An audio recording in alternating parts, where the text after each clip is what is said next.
Most online coaches spend weeks on the idea, the script, the edit, then spend 10 minutes on the thumbnail and wonder why it flopped. You could have the best video on YouTube, the most valuable 12 minutes someone's ever watched, but if the packaging doesn't earn the click, nobody sees it. It's like writing a best-selling book and putting it on a shelf with no cover. It doesn't matter how good it is. Today, I'm gonna walk you through 5 packaging mistakes creators make after the video is already done. Fix even 2 of these and your click-through rate will go up. Mistake number 1, no hero element.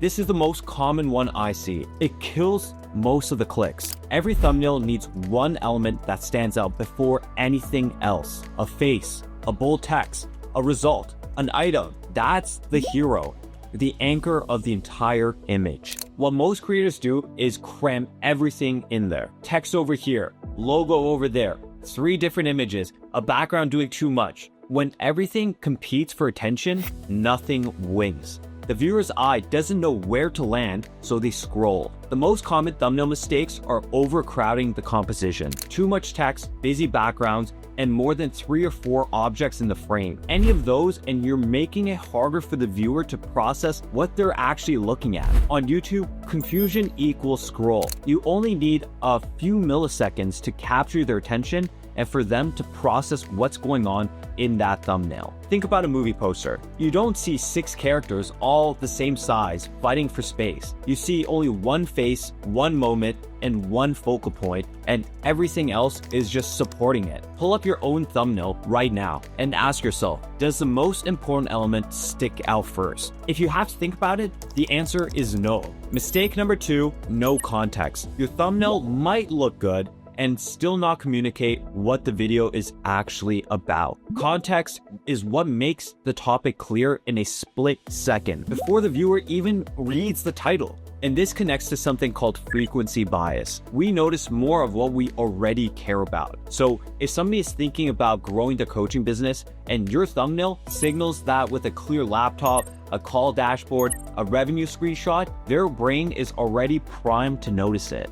If your thumbnail is vague or generic, they scroll past it even if the video is exactly what they need. You're invisible to your own ideal viewers. So you could add context in a few ways here. Icons that signal the topic, familiar screens like LinkedIn dashboards or home office, specific items like a passport, dumbbell, camera, or short text that anchors the subject. And to test it, would your ideal buyer instantly understand the topic of this video just from that image? Not the title, just the image. If the answer is no, that's your core problem. Mistake number 3, no curiosity. This is what separates thumbnails that get decent clicks from thumbnails that get insane clicks. A thumbnail that just shows what the video is about isn't enough. It needs to make the viewer ask a question. How? What? Why? That internal question is what drives the click. And without it, the viewer sees your thumbnail, understands it, but they just move on. There's no unresolved tension or no reason to click on it.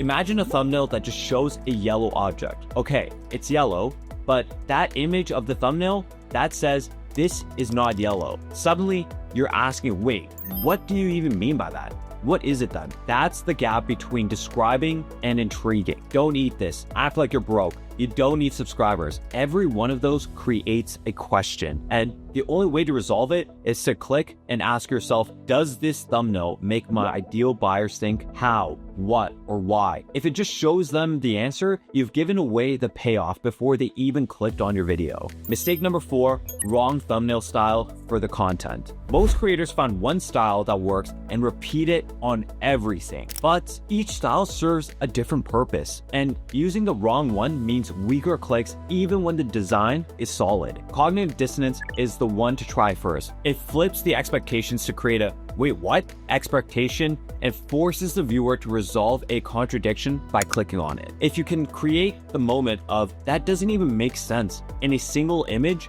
you're in good shape. For this one, specifically, you need to know your ideal customer's pain point and beliefs. Once you've got those, you can create a contrarian thumbnail copy. Next, before and afters. This one works when the transformation contrast is dramatic. If the before and after looks too similar, it doesn't land. The viewer needs to see a big gap between the before and after, and they want to know what happened and how to make it happen for themselves. Result-oriented is the go-to for educational and how-to content. You're directly showing the outcome the viewer wants, a revenue dashboard, a finished product, a transformation, and making them want the process behind it. Social hacking uses a recognizable figure to grab attention, but it can skew your audience towards fans of that person rather than the fans of your topic. Use it sparingly, or you end up building their brand instead of your own. So be intentional about which style you use and why. Match it to the content, not to what's comfortable. Mistake number 5,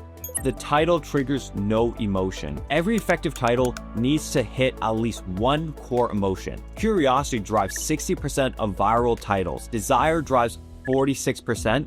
And fear drives 39%. If your title misses all 3, your click-through rate drops, no matter what the quality of the video or the thumbnail is. iPhone 15 review tells what the video is, but it gives no reason to click. The iPhone 15 secret features nobody's talking about makes me ask, what features? Why isn't anyone talking about it? And am I missing something? Same video, completely different poll. A few red flags to watch out for are vague promises that could apply to hundreds of videos, jargons that make viewers have to Google something, and titles running too long. Stay under 55 characters when possible and front load the most important information. And one people consistently miss, your title should complement your thumbnails, not repeat it. The thumbnail creates visual intrigue while the title adds emotional context. If they're saying the same thing, you've wasted one of your 2 chances to earn the click. Next week, I'm doing a full walkthrough on how to create thumbnails from scratch with 0 design experience